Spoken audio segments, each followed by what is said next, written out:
84 কোটি টাকা দিয়ে বুলেট প্রুফ গাড়ি না কিনে সেই টাকা কৃষকদের দিলে আলুর লসটা রিকভার হয়ে যাবে।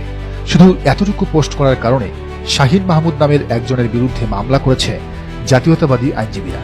এতে নাকি তারেক রহমানের ইজ্জত খোয়া গেছে। এখন মামলার মাধ্যমে সেটার ক্ষতিপূরণ চায় তারা। কদিন আগেই মির্জা ফখরুল ইসলাম আলমগীরের এক মুরব্বির সাথে করা অসদাচরণের ভিডিও শেয়ার দেয় নিজের দলের এক ত্যাগী নেতাকে বহিষ্কার করেছিল ছাত্রদল। একদিকে তারেক রহমান বলছেন, তোমরা যত পারো আমার সমালোচনা করো, আমাকে ব্যঙ্গ করে কার্টুন আঁকো। অন্যদিকে তার দলের লোকেরা বহিষ্কার মামলা খেলা শুরু করেছে। একদিকে বলে আওয়ামী লীগের বিচার চায়, অন্যদিকে সেই আওয়ামী লীগেরই পুনর্বাসনের জন্য কাজ করে।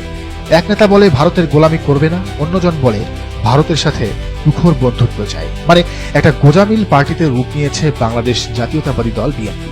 ডাকসুতে জেতার পর ভিপি সাদিক কায়েম বলেছিল, আপনারা সবাই মিলে আমাদেরকে ইচ্ছামতো সমালোচনা করবেন, আমাদেরকে ভুল ধরিয়ে দিবেন, আমরা ভুল শুধরে নেব।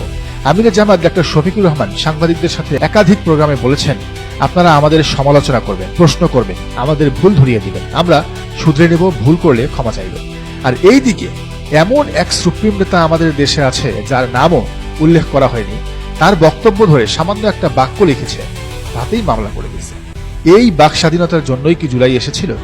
তারেক ফখরুলকে নিয়ে কেন সমালোচনা করা যাবে না? তারা কি সমালোচনার উঠে? কারা এত উপরে উঠালো তাদের?